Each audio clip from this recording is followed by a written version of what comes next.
گویا کہ صبر بھی اللہ تعالیٰ کا پسندیدہ ہے اور شکر بھی اللہ کا پسندیدہ ہے. صابر کو بھی اللہ پسند فرماتا ہے اور شاکر کو بھی اللہ پسند فرماتا ہے. اور صابر کے لیے بھی انعام اللہ نے قرآن میں خود مقرر فرما دیا ہے اور شاکر کے لیے بھی اللہ نے اعلان اس کی جزا اسے جو ملنے والی نعمت ہے اس کو ذکر کرنے قرآن میں خود ارشاد فرمایا.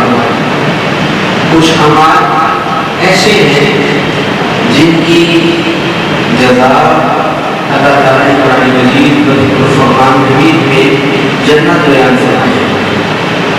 یعنی اس کے بدلے میں تمہیں کیا ملے گا؟ جنت ہے. اور بندہ وہ نیک اعمال جنت کی امید کرتا رہتا ہے. نماز ہے ہم لوگ پڑھتے ہیں اس کی جزا جنت ہے آخری میں ملے گی. زکوٰۃ ہے ہم کرتے ہیں دیتے ہیں اس کی جزا جنت ہے آخر میں ملے گی. حج ہے اس کی جزا جنت ہے آخر میں ملے گی. لیکن صبر اور شکر یہ دونوں ایسے عمل ہیں کہ اللہ نے ان کا ذکر بھی قرآن میں کیا اور ان کی جزا بھی دنیا میں ذکر فرما دیا. یعنی جنت میں جو کچھ ملے گا اس کے بدلے میں وہ تو ملے گا ہی ملے گا. لیکن یہ دو عمل ایسے ہیں کہ ان کی جزا جنت کے ساتھ ساتھ اللہ کے بندے کو دنیا میں بھی عطا فرماتا ہے. گویا کہ صبر کا بدلہ بھی یہاں مل جاتا ہے اور شکر کا بدلہ بھی یہاں اور آخرت کا انعام میں باقی ہے. آخرت میں اللہ کیا کرے گا وہ بھی باقی. صبر جسے نصیب ہو جائے شکر جسے نصیب ہو جائے وہ اللہ کا پسندیدہ بندہ ہوتا ہے. نبی کریم رؤوف الرحیم صلی اللہ علیہ وسلم اپنی حیات مبارکہ میں ہم ایمان والوں کے لیے بہترین عملی نمونہ رکھتے ہیں. حضور علیہ السلام سے زیادہ بہترین عملی نمونہ کی زندگی کائنات میں کسی دوسرے شخص کی نہیں ہو سکتی. جو کردار میرے نبی کا ہے جو کریکٹر میرے نبی کا ہے اس سے زیادہ اعلیٰ عملی نمونہ کس کا ہو سکتا ہے. اور وہ تو ایسا ہے کہ اسے قرآن بھی اسوۃ حسنہ کہتا ہے. لقد کان لکم فی رسول اللہ اسوۃ حسنہ. قرآن کہتا ہے کہ اے ایمان والو نبی کی زندگی تمہارے لیے بہترین عملی نمونہ ہے. یعنی سرکار کی زندگی میں گزرے ہوئے شب و روز حضور کی راتیں حضور کی صبح حضور کے لیل و نہار حضور کے گھنٹے حضور کے گزرے ہوئے منٹ حضور کا جہاد حضور کی نماز حضور کا کسی کو صدقہ دینا حضور سے کسی کا تحفہ دینا ہر سنت قرآن کہتا ہے تمہارے لیے بہترین عملی نمونہ ہے. اور یقیناً جس نے اس پر عمل کر لیا اسے کامیابی میں پیچھے جانے کی ضرورت نہیں ہے. کامیابیاں خود دوڑ دوڑ کر اس کی طرف آئے گی جس نے حضور کو اپنا رہبر بنا دیا جس نے سرکار کو اپنا مشعل راہ بنا دیا. تو اس لیے حضور کی زندگی ہمارے لیے بہترین عملی نمونہ ہے. اور ہم صبر اور شکر کے حوالے سے جب ذات مصطفیٰ صلی اللہ علیہ وسلم کو دیکھتے ہیں تو ہمیں یہ نظر آتا ہے کہ نبی کی ذات اعلیٰ درجے کی صابر بھی ہے اور نبی کی ذات اعلیٰ درجے کی شاکر بھی ہے. صبر اور شکر کی انتہا ہم دیکھتے ہیں تو اپنے ذات مصطفیٰ میں نظر آتی ہے. ایک ہے ہمارا صبر جیسے میں اور آپ صابر ہیں ایک یہ اور ایک ہے رسول اللہ کا صبر. ان دونوں میں فرق ہے. ان دونوں میں بولے اور ایک ہے میرا اور آپ کا شکر اور ایک ہے رسول اللہ کا شکر. اس میں بڑا فرق. میں اور آپ کیسے صابر ہیں؟ ہمارا صبر یہ ہے رو لیا، پیٹ لیا، چیخ لیا، گالیاں دے دی، سب کچھ کر لیا، پھر دیکھ کے بیٹھ گئے. کسی نے پوچھا اور سنا، تم صبر نہیں کر سکتے اور کی کرنا. سمجھ رہے؟ اس کو صبر کہتے ہیں. اس کو کیا کہتے ہیں؟ یہ ہمارا ہے، یہ ہمارا ہے. سب کچھ کر لیا، کسی کا انتقال ہو گیا، ماننا تو سب کو ہے، موت تو سب کو، آواز آئی، موت تو سب کو انتقال ہو گیا. مثلاً بیوی تھی، شوہر کا انتقال ہو گیا، ماں تھی، بیٹے کا یا بیٹی کا انتقال ہو گیا، بھائی تھا، بھائی کا انتقال ہو گیا. اب میت سامنے رکھی ہے اور الیاذ باللہ ایسے ایسے جملے لوگ، مرد و خواتین، خصوصاً خواتین، ایسے ایسے جملے کستے ہیں، ایسے ایسے جملے کستے ہیں معاذ اللہ کہ اس وقت کفر کر بیٹھتے ہیں، کافر ہو جاتے ہیں اور انہیں پتہ نہیں ہوتا. اور پھر جب رو لیا، پیٹ لیا، چیخ لیا، پھر تھک گئے، آنکھوں کے آنسو رو رو کے خشک ہو گئے، تو پھر کہتے ہیں صبر نہیں کر سکتے. یعنی یہ حال ہے، اسے صبر نہیں کہتے. یہ صبر سنا نا، یعنی مطلب تھک جائے، ہمت آ کے بیٹھ جائے تو کہتے ہیں صبر کے. رسول اللہ کے صبر سے اور ہمارے صبر اس لیے فرق ہے کہ جب ہم کچھ نہیں کر سکتے تب بیٹھ کے کہتے ہیں کہ اب صبر. اور کسی کے انتقال پر ایسے ایسے جملے کستے ہیں، ہو کہتی ہیں ہائے مار دیا، اللہ کو ضروری تھا اس کو لے کے جانا، اللہ تیرا کام ہمارے بھائی کے بغیر نہیں چلتا تھا، تو نے ہمارے بھائی کو بلا دیا، مار ہوتا سن مار. بات یہ ہے کہ وہی بندہ جو زندہ ہے، زندہ تھا اور جس کے لیے اتنی باتیں ہو رہی ہیں آج جو مر گیا، یہ میرے اللہ کا بہت بڑا کرم ہے لوگوں کہ اللہ اپنے بندے کو خود سنبھال لیتا ہے. ورنہ میں دعوے سے کہہ سکتا ہوں بندہ اگر زندہ رہے اور بستر پر رہے تو بندے کو سنبھالنا یہ بندے کا کام نہیں. یہ تو اللہ کی مہربانی ہے، اللہ اپنے بندے کو وہ دے. کیا معاشرے میں ایسے لوگ موجود نہیں ہیں؟ کیا میری اور آپ کی ذات ایسے لوگوں سے وابستہ نہیں ہے اور ملتی نہیں ہے جو یہ کہہ رہے ہوتے ہیں دعا کرو مجھے اللہ سنبھال ہی جائے؟ کیا نہیں ہے؟ کیوں؟ اس لیے کہ وہ وقت ایسا ہوتا ہے کہ بندے کو سنبھالنا بندے کا کام ہی نہیں. باپ کیوں نہ ہو، ماں کیوں نہ ہو، اللہ اولاد کو خدمت دے، توفیق دے وہ خدمت کرے، جتنی رچ کے کرے اللہ اور خدمت کی توفیق دے. لیکن ایک وقت ایسا آتا ہے کہ بندے کو سنبھالنا بندے کا کام نہیں ہوتا. بیماری بڑھ جاتی ہے، تکلیف بڑھ جاتی ہے، پھر بندہ یہ کہتا ہے یا اللہ تو مہربانی ہمارے سنبھال لے. یعنی کئی تو معاذ اللہ ایسے ہیں جو آپ کے کہہ رہے ہوتے ہیں، ایسوں کی بات میں نہیں کر رہا، وہ جو بیچارے خدمت کر رہے ہوتے ہیں ماں باپ کی، پھر آخر وہ بھی کہتے ہیں کیوں؟ اس لیے کہ ان سے تکلیف نہیں دیکھی جانے ہوتی، تو پھر وہ کہتے ہیں مولا کو سنبھال لے. گویا کہ بندہ اگر خدا لے جائے اس کی روح قبض کر لے تو یہ اللہ کی مہربانی ہے کہ وہ اپنے بندے کو خود سنبھال لیتا ہے. ورنہ بندے کا کام نہیں ہے کہ وہ بندے کو سنبھالے. اور پھر حیران کو بات نہیں کہ ہمارے یہاں بجائے اس کے صبر دکھ الگ چیز ہے. دکھ کی بات نہیں ہوتی، دکھ تو ہوتا ہے. حضرت ابراہیم حضور کے صاحبزادے ان کا وصال ہوا، سرکار کی آنکھوں سے بھی آنسو جاری ہوئی، آنسو جاری ہوئی. صحابہ نے یا ہمارے متحرات میں سے کسی نے کہا کہ حضور آپ رو رہے ہو، تو فرمایا کہ یہ فطری تقاضا ہے. کیا فرمایا؟ یہ گویا کہ آنسوؤں کا نکل جانا، دکھ کا احساس ہونا، اس کے لیے منع نہیں کیا. لیکن گریبان کاٹنا، سینہ پیٹنا، رانے پیٹنا، بال کھول دینا، ہائے ہائے کرنا، باں باں کرنا اور پھر کہنا کہ ہم صابر ہیں، شریعت مطابق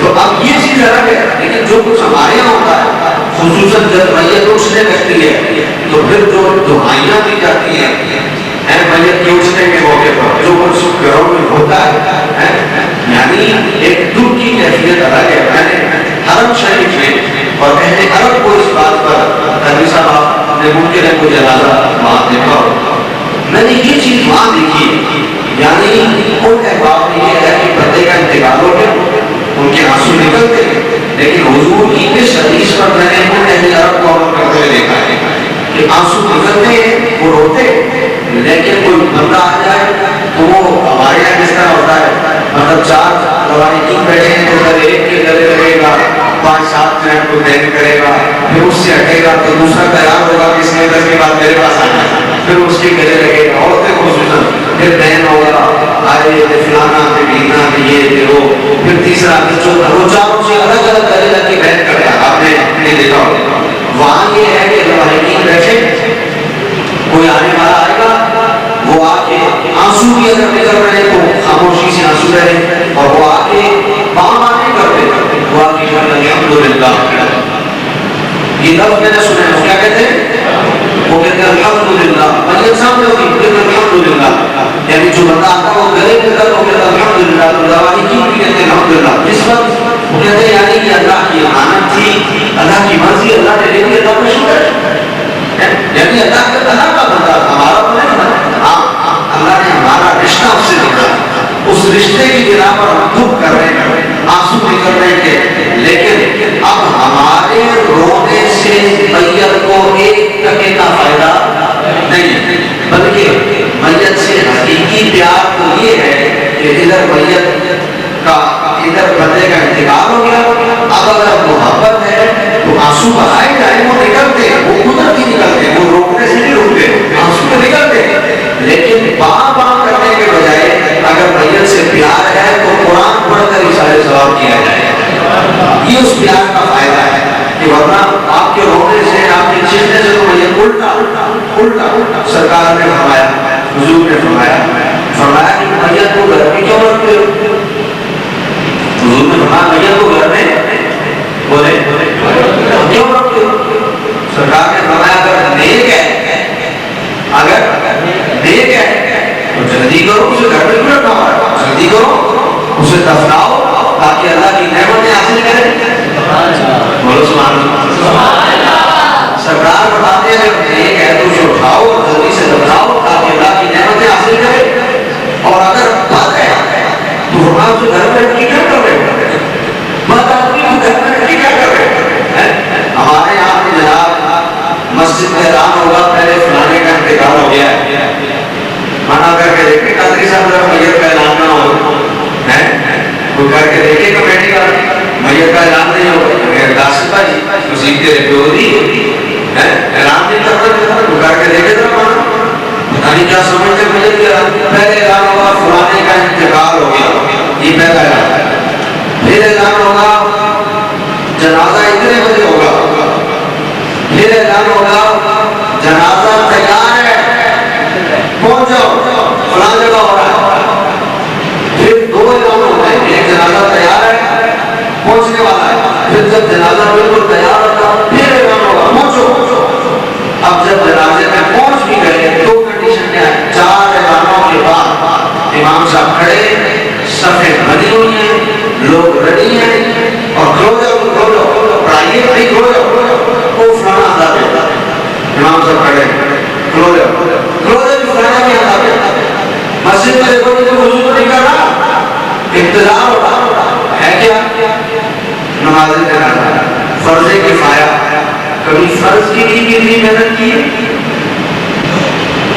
فرض کفایہ کے لیے کرتے ہیں، نماز فرض ہے، وہ فرض کفایہ ہے، وہ محلے میں سے ایک نے پڑھ لی سب کی ہو گئی، اور نماز ہر کسی پر خود فرض ہے. کبھی نماز کی بھی اتنی ہمت کی ہے، کھڑی جماعت میں آ جاؤ اور امام صاحب کھڑے ہو رہے وہ وضو کر رہا ہے، آ جاؤ کھلو جاؤ، پڑھانے نہیں دیتے، فلانا رہتا کیا بنایا ہو رہا، دین کو بلال بنایا. فرض کفایہ کے لیے اتنی محنت ہے، اور میں نے اپنی آنکھوں سے دیکھا، خود دیکھا. عصر کے بعد جنازہ یا عشاء کے بعد یا مغرب کے بعد جنازہ. نماز جنازہ کے لیے آتے نماز جنازہ کے لیے میت باہر رکھی ہوئی ہے کہ مغرب کے بعد جنازہ ہے, جمعے کے بعد جنازہ. میت باہر رکھی ہے, میت کے ساتھ 25 30 40 بندے کھڑے ہوئے ہیں میت کے ساتھ. اندر فرض نماز ہو رہی ہے, زور کے بعد جنازہ کو زور نہیں پڑھنی, اندر فرض نماز ہو رہی ہے, زور نہیں پڑھنی, میت کے ساتھ کھڑے. کیوں آئے ہو؟ نماز جنازہ پڑھنے آئے. اس بات کو آئے ہو. اگر نماز جنازہ پڑھنے آئے ہو تو نماز جنازہ فرض کفایہ ہے, اور فرض اگر ہو رہے فرض عین اگر ہو رہا ہے, فرض عین نہیں پڑھنے, نماز جنازہ پڑھنی, فرض کفایہ پڑھنا, یہ ثواب ہے. اس بندے کو نفل کا ثواب نہیں ملتا جو فرض کوئی ادائیگی نہیں کرتا. سمجھ میں آئی؟ تو اس کا مطلب ہے وہ جو نماز جنازہ پڑھنے والا بھی ہے نا, وہ کوئی دل سے نہیں پڑھ رہا, وہ تو خالی اس لیے پڑھ رہا ہے کہ اگلے دیکھ لے کہ میں اس کے باپ کے جنازے میں, اور یہ وہ محبت نہیں ہے, یہ وہ محبت ہے. سمجھ آئی؟ یہ سب تو ہوگی بھائی میری لیکن ہے سچی. ایسا ہے یا نہیں؟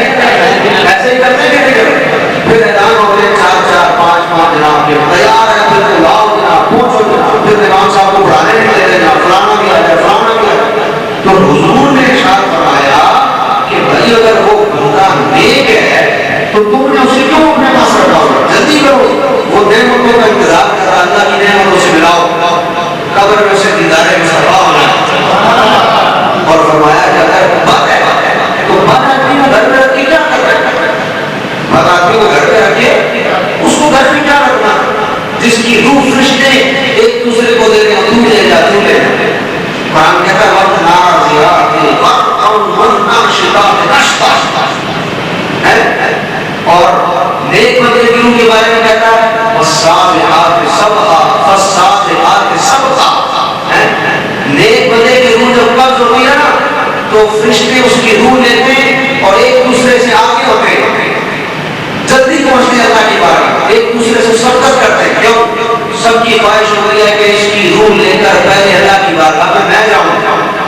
قرآن کہتا ہے. اور جو بد آدمی ہوتا ہے اس کی روح ایک دوسرے کو کہتا تو لے جاؤ, وہ کہتا نہیں کیوں لے جاؤ, وہ کہتا نہیں کیوں لے جاؤ, وہ کہتا نہیں کیوں لے جاؤ. تو ایسے بندے کو گھر پر رکھ کے کیا کرنا ہے؟ میں روزے بتاؤں گا, میں آنسو آ رہے گا, میں بیان کر رہے گا. تو اس لیے میت کو گھر میں زیادہ رکھنے سے سرکار نے منع فرمایا, بڑا اس کے انجام سے اسے لاحق کر دو, ملا دو. نیک ہوگا تو جنت میں جزا ملے گی, بد ہوگا تو بد آدمی کو گھر میں رکھ کے کیا کریں. لیکن ہمارے یہاں کوئی رواج ہے, ہاں عزیزوں کا, رشتے داروں کا. پھر اس ناصر حدیث بھی پڑھا رہے تھے مولانا عبداللطیف زرعی صاحب, میت کا کتاب چل رہی تھی میت کی فرض کفایہ کے موضوع پر. تو ایسی بات آ گئی کہ میت کا آخری دیدار اس کی بڑی اہمیت ہے ہمارے یہاں. آخری دیدار کہتے ہیں منہ بھی نہیں دیکھتے ہیں, آخری دیدار سینر فائرہ ہی نہیں. یہ آخری دیدار تو ہمارے اتنی اہمیت کا عمل ہے جس کی کوئی حد نہیں. کہتے ہیں چھوٹے دا منہ ساری زندگی, جو تو زندہ ہے وہ کچھ بھی نہیں ہونا, جو تو زندہ ہے وہ سلام کر کے راضی نہیں, جو مر گیا اتوں پہ آنے نے منہ دے دیکھ لئیے, آخری ہے دیدار دے کر لئیے. ہاں اللہ کا ولی ہے, اس کا دیدار کیا جائے. حضرت فضل بن عباس خود فرماتے ہیں, حدیث ہے, وہ کہتے ہیں میں نے حضور, میں ان لوگوں میں سے تھا, وہ کہتے ہیں جنہوں نے حضور کو قبر انور میں اتارا. حضرت فضل بن عباس کہتے ہیں ان لوگوں میں شامل تھا. میں جب قبر میں اتار کے باہر آیا تو کہتے ہیں پھر میرے دل نے کہا ابو الفضل ایک مرتبہ پھر ذرا حضور کے چہرے کی زیارت کرتے ہیں. کہتے ہیں پھر واپس گیا, پھر میں نے جا کر حضور کے چہرے کو دیکھا, آئے کتنے خوش نصیب. وہ کہتے ہیں میں نے دیکھا تو حضور کے لب ہل رہے تھے. وہ کہتے ہیں میں نیچے اتر گیا کہ میں سنوں حضور کیا فرمائے. تو کہتے ہیں جب میں نیچے اترا میں نے سنا تو کان لگا کے سنا تو حضور فرما رہے تھے ربی حبلی امتی, اللہ میری امت کی مغفرت فرما. تو اب نیک بندے کا دیدار تو اللہ کا ولی ہے, اس کا دیدار کرو. لیکن آپ کو ایک مزے کی بات بتاؤں جو آج تک آپ کو کسی نے نہیں بتائی ہوگی. نیک بندے کا دیدار تو کیا جائے, لیکن عام آدمی کا آخری دیدار کرنا جو ہمارے یہاں بڑا مشہور ہے, بڑا مشہور ہے. عام آدمی کے لیے دیدار کر لو، اس آخری دیدار سے اپنی عمر کم ہو گئی. سمجھ گئے؟ یہ جو ہمارے یہاں مشہور ہے نا کہ آخری دیدار کر لو، یہ آخری دیدار عام آدمی کا اس کے لیے اگر رکھا جائے میت کو کہ روک کے اس سے اپنی عمر کم ہوتی ہے، اس کا کوئی فائدہ نہیں. آخری دیدار کا آپ کو کوئی فائدہ نہیں. نیک بندہ ہے پھر فائدہ ہے، عام آدمی کے آخری دیدار کا کوئی فائدہ نہیں. عام آدمی کے لیے تو جلدی دفنانا، اس کے لیے بھی فائدہ، آپ کے لیے بھی فائدہ. تو ہمارے یہ بڑی اہمیت قابل ہے. اور پھر اس پر نعرہ کیا ہے کہ ہم صابر ہیں. بڑا صبر ہے، بڑا صبر صابرین کا ہوتا ہے. فلانا بندہ فلان جگہ سے آ رہا ہے، فلانا فلان سے آ رہا ہے، کراچی سے آ رہا ہے، سب خانے میں رکھا ہوا میت کو آخری دیدار کو کر کے آخری دیدار کو ہو جائے. یعنی ہمارے یہاں صبر کی اہمیت نہیں ہے. ہمارے یہاں فرض کی جگہ نفل کو اہمیت زیادہ دے دی ہے دین کی دوری کی وجہ سے. اور پھر نام ہے صبر کا کہ ہم صابر ہیں. تو دوستو ایک حال یہ ہے صبر کا، ایک حال صبر کا یہ ہے صابرین والا، اور ایک حال صبر کا وہ ہے جو ہم مصطفیٰ کریم میں دیکھتے ہیں اور ان کے گھرانے میں دیکھتے ہیں. یہاں ایک میت اٹھ جائے، ایک میت اٹھ جائے تو جناب بندہ کہتا ہے میں مر گیا، کچھ نہیں بچا. سلام ہے نبی کے نواسے کو، ذرا ملاؤ صبر کو، پھر پتہ چلے کہ صبر کیا ہوتا ہے. پھر پتہ یہاں ایک میت اٹھ رہی ہے جناب، کہتے ہیں کچھ نہیں گیا، ختم ہو گیا، مر گیا. اور ایک باپ اپنے ایک بیٹے کو اگر اپنے کندھوں پر اٹھا لے تو کہتا ساری زندگی یہ بوجھ رہے گا. سلام نہیں اس ہستی کو جو ایک نہیں 72 کو اپنے کندھوں پر اٹھاتا ہے. اور پھر بھی اس کے صبر کا حال یہ ہے کہ وہ جوان مردی سے میدان میں کھڑا ہے. یعنی ایک صبر یہ ہمارے والے سب کچھ کر کے پھر جب تھک جاتے ہیں تو کہتے ہیں کی کریے صبر ہی کریے. ایک یہ صبر تو نہ ہو، یہ تو میری سی ہوئی تھی، آپ کو صبر نہیں سکتا. صبر تو وہ لوگ کر گئے، وہ لوگ کر گئے. یہاں 2 دن چولہا نہ جلے تو دیکھیں آپ گھر کا کیا حال ہوتا ہے. اور وہاں 3 دن رسول اللہ کے گھر میں چولہا نہیں جلتا تھا. سلام ہے اس ہستی کو، سلام ہے. صحابی کہتے ہیں حضور کے گھر میں بخاری کی حدیث ہے 5 بیویاں موجود تھی، 5 یعنی 5 نکاح حضور نے فرمائے ہوئے ہیں، 5 بیویاں گھر میں موجود ہیں. اور کہتے ہیں 3 دن ہو گئے سرکار کے گھر میں چولہا نہیں جلا. اور مزے کی بات ہے کہ حضور کی لب پر ایک جملہ نہیں آتا. 3 دن سے چولہا نہ جلے اور 5 بیویاں گھر میں موجود ہوں. ذرا غور کریں، ایک بیوی گھر میں ہو اور 3 دن چھوڑے، ایک دن بھی چھوڑے، ایک ٹائم کا کھانا نہ پکے. سوچے ذرا. بیوی کہے میں نے نہیں پتا، بس جتوں بھی لیا گیا، نہ آپ صبر کریں گے نہ بیوی صبر کرے گی. سلام نہیں ہے ذات مصطفیٰ. حضور کی بارگاہ میں پہنچا، ہم قصیدہ ہے وہ کہتے ہیں ہم رسول اللہ کی بارگاہ میں پہنچے اور ہم نے قحط سالی یا غربت کی وجہ سے حضور کی بارگاہ میں شکایت ہے. اور ہم نے کہا کہ حضور کھانے کو کچھ نہیں ہے. بڑے غور سے لفظ سنیے گا.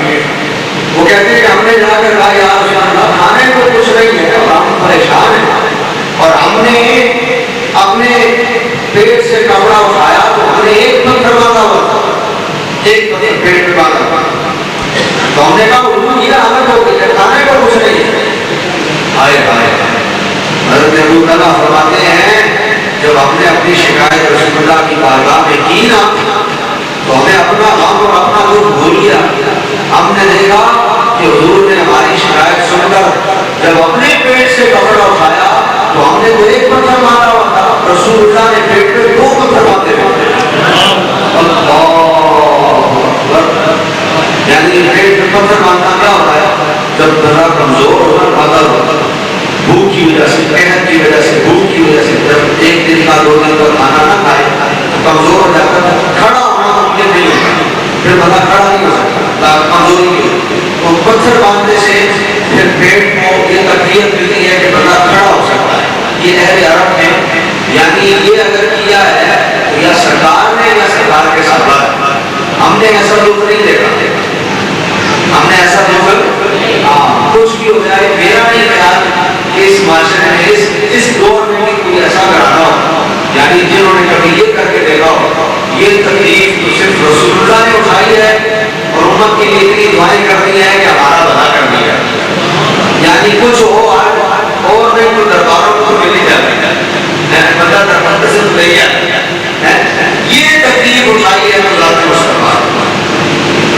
حضرت ابو ہریرہ رضی اللہ تعالیٰ عنہ فرماتے ہیں یعنی دو دن پتھر باندھنا اور دو پتھر باندھ لینا اور گھر میں ازواج کو بھی ایسا درد دینا کہ وہ بھی ساتھ میں اٹھا کے رہے. حضرت ابو ہریرہ فرماتے ہیں رضی اللہ تعالیٰ عنہ کہتے ہیں ایسا بھی ہوا کہ ہم تبوک کے راستے میں رسول اللہ کے ساتھ تھے. آپ مدینہ شریف سے تبوک کا سفر وہاں سفر ہے اچھا خاصا سفر بنتا ہے اور گاڑیوں پر نہیں اونٹوں پر جانا گھوڑوں پر جانا کچروں پر جانا اور بھوکے اور پیاسے جانا ہے. وہ کہتے ہیں ہم نے حضرت ابو ہریرہ کہتے ہیں اصل رسول اللہ کی بارگاہ میں حاضر ہو گیا کیا کہ یا رسول اللہ بھوک ہے تپتی دھوپ ہے اور اتنا لمبا سفر. وہ کہتے ہیں سنیں آئے وہ کہتے ہیں سرکار نے نا ایک حضور یا ایک چھوارا حدیث شریف میں کیا حضور تھی کہ چھوارا حضور نے ایک حضور تقسیم کر دی. سلام ہے بستیوں کو اتنا لمبا سفر 2 دن کے بھوکے پیاسے ایک حضور کھا کے اسی میں شاکر ہو گئے. ایک حضور یا ایک حضور ہے. اور پھر راوی کہتا ہے سرکار کبھی کبھی ان صحابہ کو جو اصحاب صفہ تھے کبھی کبھی سرکار انہیں بھی ایک حضور دیتے اور ان ہستیوں کو سلام ہے وہ 24 گھنٹے ایک حضور پر گزار دیتے تھے. 24 گھنٹے اور کتنا مشکل ہے. یعنی صبر کی انتہا ذات مصطفیٰ میں نظر آتی ہے. اور ان حضرات میں رسول اللہ صلی اللہ علیہ وسلم کے ساتھ جڑے ہوئے تھے صبر انہوں نے کر کے بتایا اور اللہ اس کی جزا بتاتا ہے. اللہ فرماتا ہے اے وہ گروہ جو صابرین کا گروہ ہے میں تمہارے ساتھ ہوں. ان اللہ مع الصابرین اللہ صبر کرنے والوں کے یعنی ان حضرات کو اس بات پہ اتنا پکا یقین تھا کہ اللہ ہمارے ساتھ ہے کہ انہیں کسی اور چیز کی پرواہ نہیں. یہاں تو کہتے ہیں وہ منیا اللہ نہ رہے یہ بات نہیں اللہ تو ساتھ ہے لیکن کچھ اور بھی تو ہو لیکن یہ مانتے ہیں اللہ ساتھ ہے مانتے ہیں اللہ ساتھ ہے لیکن اور جہاں اللہ ہے وہاں لیکن نہیں کیا ضرورت ہے. لیکن یہ بات ہم لیکن کرتے ہیں. صحابہ کہتے تھے بس اللہ ساتھ ہے اور کسی کی ضرورت ہے. وہ حضرات خدا کی عزت کی قسم وہ جو طاقت خود سینا اس کی آپ پر کرتے تھے 2-3 دن کے بھوکے پیاسے 24 گھنٹوں کا سفر اور ایک حضور کھائی ہوئی ہو اور پھر کافر سے لڑنا بھی ہو تلواریں بھی یہاں سے نکلتی ہو لیکن ان حضرات نے کبھی قدم پیچھے نہیں ہٹایا اس لیے کہ انہیں یہ یقین تھا کہ رسول اللہ نے کہا اللہ تمہارے ساتھ ہے. اب اگر کوئی پہاڑ ان کے سامنے اتر کر آ جائے اور وہ کہے نہیں تو وہ پہاڑ بھی نہ کرے تو ان کے یقین میں فرق نہیں آئے گا.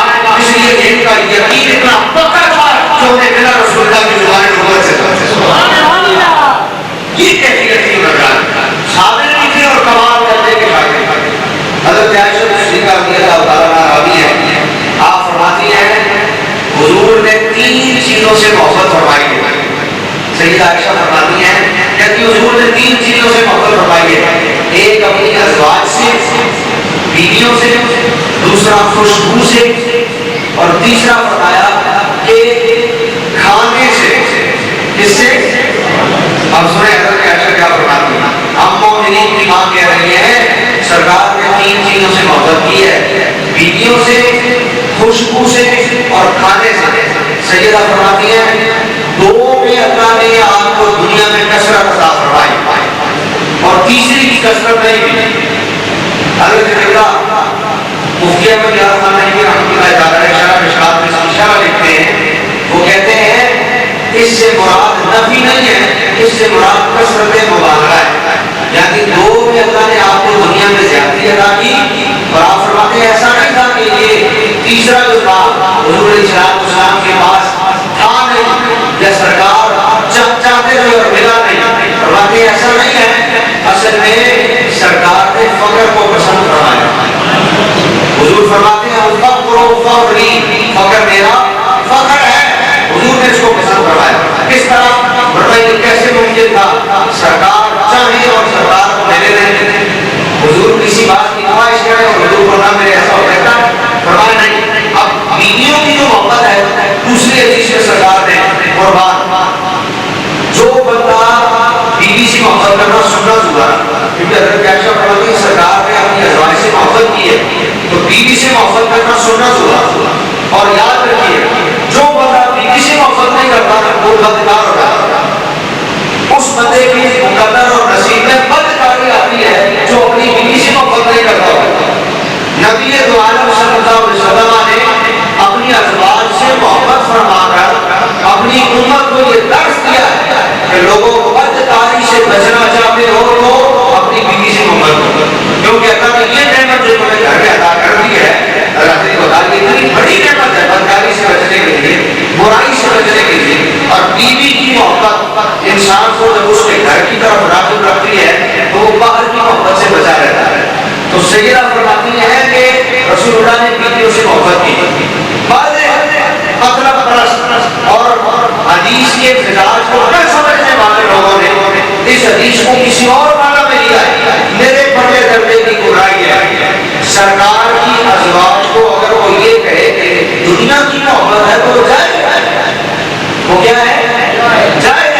بڑے درجے کا گمراہ جو حضور کی ازواج کو دنیا کی محبت کہتا ہے وہ بڑے درجے کا گمراہ ہے. اور حقیقت یہ ہے کہ نبی کی ازواج مطہرات ہم مومنین کی مائیں وہ تو دین مصطفیٰ کی خوشبو ہیں, وہ تو دین مصطفیٰ کی, کیونکہ سرکار نے خوشبو سے محبت فرمائی ہے. سیدہ عائشہ فرماتی ہے وہ خوشبو ہے اور وہ خوشبو دین کی خوشبو ہے.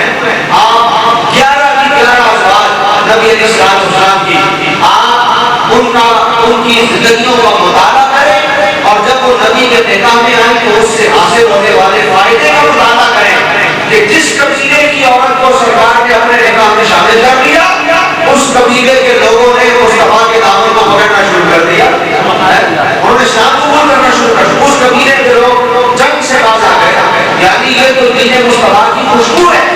اگر کوئی اس بات کو دوسرے معنی میں لیتا تو پردے پردے کا گمراہ وہ حدیث کے مزاج کو نہیں سمجھتا, اسے پتہ ہی نہیں کہ حدیث کا مزاج کیا ہے. دوسری بات سرکار نے سیدہ فرماتی ہے خوشبو سے محبت فرمائی. کس سے محبت فرمائی؟ خوشبو کی محبت آپ کی روحانیت میں اضافہ کرتی ہے. آپ نے دیکھا ہوگا جو بزرگ ہوتے ہیں اللہ کے ولی آج وہ خوشبو سے پیار کرتے ہیں, یعنی خوشبو لگانا سنت بھی ہے, خوشبو سے انہیں پیار ہوگا. بزرگوں کے پاس آپ دیکھیں گے اور تحفہ ہونا ہو تو آپ جائیں گے آپ کو خوشبو لگائیں گے, ان کے پاس خوشبو ضرور ہوگی اور وہ خوشبو دیتے بھی ہیں, خوشبو کا تحفہ قبول بھی کرتے ہیں اور خوشبو لگاتے بھی ہیں. اس لیے کہ ایک تو اسے سرکار سے نسبت ہے کہ سرکار نے اسے پسند فرمایا, دوسرا آپ کی روحانیت جس قدر زیادہ ہوگی آپ کو خوشبو سے اتنی زیادہ محبت ہوگی. اور تیسری بات حضرت عائشہ فرماتی ہے کہ سرکار نے کھانے سے محبت فرمائی. کیا فرمائی؟ کھانے سے. اب اس میں حضرت عائشہ فرماتی ہے کہ اللہ نے اسے سرکار اسلام کو دنیا میں اس کا مبارکہ نہیں دیا.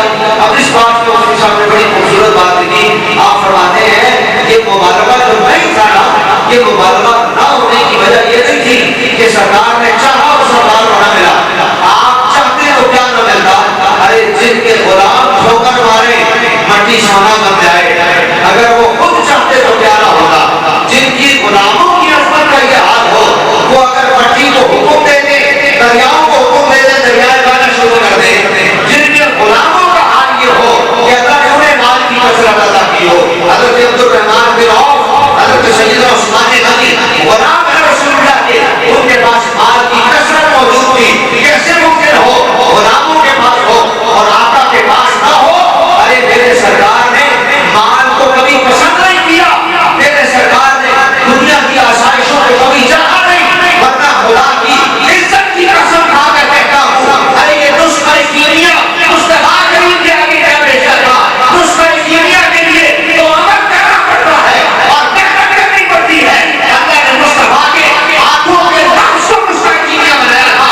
قتادہ بن نعمان کہتے ہیں اللہ جس بندے سے پیار کرتا ہے اس کے دل میں دنیا کی محبت نہیں آنے دیتا. تھوڑا زور سے کہنا پڑے گا سبحان اللہ. بڑی اونچی بات کر رہے ہیں, بڑی اونچی بات کر رہے ہیں. وہ کہتے ہیں اللہ جس بندے سے پیار کرتا ہے اس کے دل میں دنیا کی محبت ہے. زور سے, دنیا کی محبت ہے. کیوں؟ اگلا جملہ سنیں. وہ کہتے ہیں جس طرح تم اپنے بیمار کو پانی سے بچاتے ہو, مثلا ڈاکٹر نے کہہ دیا روٹی نہیں دینی, حلال ہے نا, بولو یار روٹی حلال ہے نا. ڈاکٹر نے کہہ دیا روٹی نہیں دینی, وہ کہتا روٹی دو, آپ کہتے نہیں. آپ کیا کہتے ہو؟ ہاں حلال ہے, منع کر رہے ہو, تو آپ کیا اس کے دشمن ہو؟ اگر ڈاکٹر کہتے پانی نہیں دینا, بیمار آدمی اس کو پانی نہیں دینا, وہ پانی مانگ رہا آپ نہیں دے رہے, آپ اس کے دشمن ہو؟ نہیں. اب پانی نہ دینا اس کے لیے فائدہ ہے, اب روٹی نہ دینا اس کے لیے. حضرت قتادہ بن نعمان کہتے ہیں اللہ جس بندے سے پیار کرتا ہے نا اس سے دنیا کو دور رکھتا ہے, دنیا اس کے دل میں نہیں آنے دیتا. کیوں نہیں آنے دیتا؟ اس لیے کہ جو اللہ کا پیارا ہو جائے وہ دنیا کو بلا لیتا ہے, پھر دنیا اس کے دل میں نہیں آتی. اور یہاں سارا رونا ہی دنیا کا ہے. یہ جنے کڑا کی نہیں ہوگی ساڑی ہے, اتنے ساڑی مزید نہیں پوری ہوتی ہے, 200 بولی ادا کی نہیں آتا ہے, کوئی نہیں اس باری مزہ نہیں آیا, گال نہیں بڑی ہے, کمال دیا حوصلہ بھی حوصلہ لے گیا ہلے گی, اگر کوئی نہیں جس نہیں آئی دانے کوئی نہیں ہوئی ہے, پانی نہیں لگتا ہے, صبر اور شکر نام کی تو کوئی چیز نہیں, دور دور تک نظر نہیں آتا. ایک دفعہ ذرا کہہ دیا ہوتا الحمدللہ, اللہ جتنا بھی ہے وہ شکر ہے, ایک دفعہ ذرا کہہ دیا ہوتا.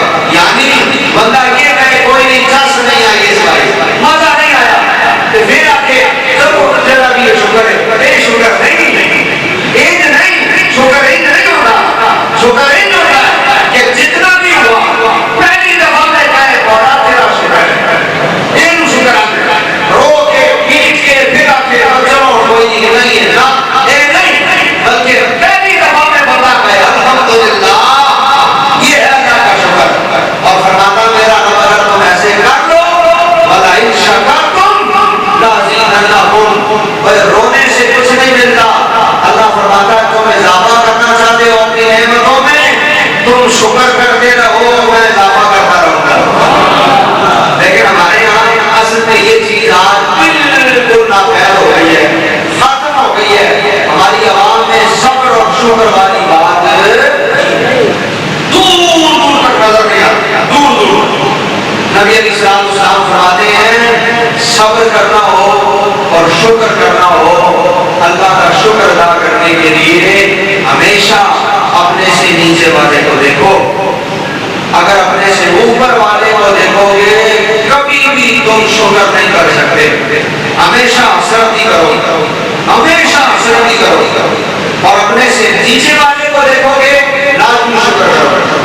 حضرت باقی بستامی ایک بازار سے گزر رہے تھے, آج یہ تھا کہ پاؤں میں چپل بھی نہیں تھی, بس فقیری تھی ایسے ہی, اور دل میں بات آ رہی, کہنے لگے یا اللہ کہیں تو لوگ ہاتھ چومتے ہیں, کہیں ہم بازار سے گزرے تو کوئی دودھ کا پیالہ پیش کرتا ہے گرم گرم, جلیبیاں دیتا ہے, کہیں تو یہ ہے, اور کبھی کبھی ایسا کہ پاؤں میں چپل بھی نہیں ہے. اللہ کے ولیوں کو جلدی مشاہدہ ہو جاتا ہے, اللہ کے ولی میں مشاہدہ جلدی ہو جاتا ہے فوراً, اسی لیے فوراً مشاہدہ ہو. انہوں نے کہا یا اللہ پاؤں میں چپل بھی نہیں ہے, کبھی ایسا بھی ہوتا ہے, بس گلی کی نوکر مڑے نہ تو سامنے ایک بندہ آ رہا تھا, آپ دیکھتے کہ اس کے دونوں پاؤں ہی نہیں, ادھر ہی گر گئے, ادھر ہی گر گئے سجدے. انہوں نے کہا یا اللہ تیرا شکر ہے چپل نہیں ہے پاؤں میں, تو کیا ہوا, پاؤں تو ہے, پاؤں تو ہے. یہ چیز ہمارے یہاں ہے ہی نہیں. خدا کا آجمن لے جاتے ہیں, ڈرائیور لے جاتے ہیں, اور ایک ملک کے دیئے تھے میرے کو سائیکل بھی کوئی نہیں ہے. ہمارے یہاں نیچے تو دیکھتے ہی نہیں ہے نا, اوپر دیکھتے ہیں. اور یہ دنیا کی دوڑ تو ختم نہیں ہوتی میرے بھائی, یہ دنیا تو اوپر سے اوپر, اوپر سے اوپر, اوپر سے اوپر. سرکار فرماتے ہیں ابن آدم سونے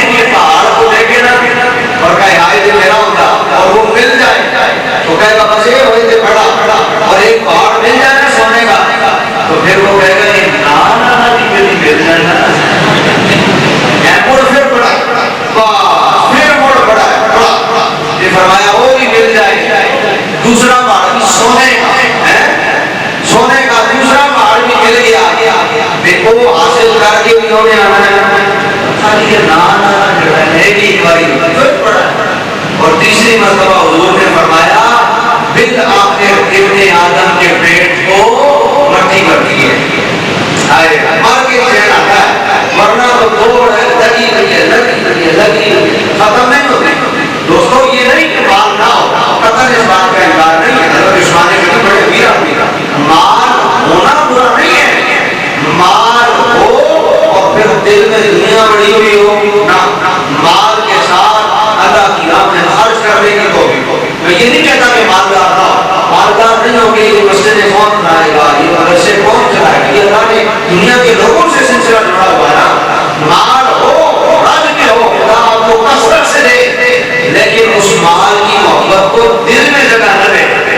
میرے سرکار میرے حضور جب بھی دعا کرتے ہیں نا میرے پیر صاحب، آپ فرماتے ہیں یا اللہ دین ان کے دلوں میں ہو اور دنیا ان کی جوتیوں میں ہو، یعنی یہ دنیا جتنی ہے نا ہو، لیکن ہوگا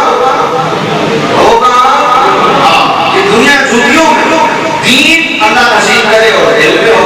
تو دوستان کی بات، مال ہونا برا نہیں ہے، مال ہونے کے بعد مال کی محبت کا دل میں آ جانا یہ برا ہے، اللہ کی راہ میں خرچ نہ کرنا یہ برا ہے، خدا کی راہ سے روک کر رکھے بندے کو کہ نہ ادھر میں نہیں، یہ برا ہے۔ اللہ کرے اللہ مال دے، اپنی راہ میں خرچ کرنے کی توفیق ملے، اور رسول اللہ جیسا صبر، حضور جیسا شکر ادا کرنے کی توفیق نصیب فرمائے، آمین۔ وآخر دعوانا ان الحمدللہ رب العالمین۔ وضاحت فرمائیں کہ خوشبو میں اسپرے شامل ہے یا نہیں، یہ سوال ہے۔ قادری صاحب کہتے ہیں کہ آپ نے کہا حضور نے خوشبو سے محبت کی، وہ سینٹ وہ پرفیوم جن میں الکحل شامل ہو، اس کے بارے میں علماء منع کرتے ہیں۔ عطر میں اور پرفیوم میں فرق ہے، اور خصوصاً باہر کی کمپنیوں کے بنے ہوئے پرفیوم ان سے اجتناب بہت بہتر ہے، اس میں اکثر ناپاک چیزیں ہوتی ہیں۔ خوشبو سے مراد عطر ہے، سرکار نے عطر کو بہت پسند فرمایا، آپ بھی جی ہاں بالکل، اور اس سے مراد عطر ہے، آپ بھی جب خریدیں عطر خریدیں، مشک لیں، عنبر لیں، گل لالا لیں، چمیلی لیں، یہ خوشبوئیں استعمال کریں۔ سرکار نے مشک کو پسند فرمایا ہے، آپ لیں، ویسے آپ کی اپنی طبیعت ہے، جسے چاہیں پسند کریں۔ اللہ تعالیٰ کی توفیق نصیب فرمائے، اور خدا کرے خواب میں آ کے سرکار اپنا پسینہ آ جائے۔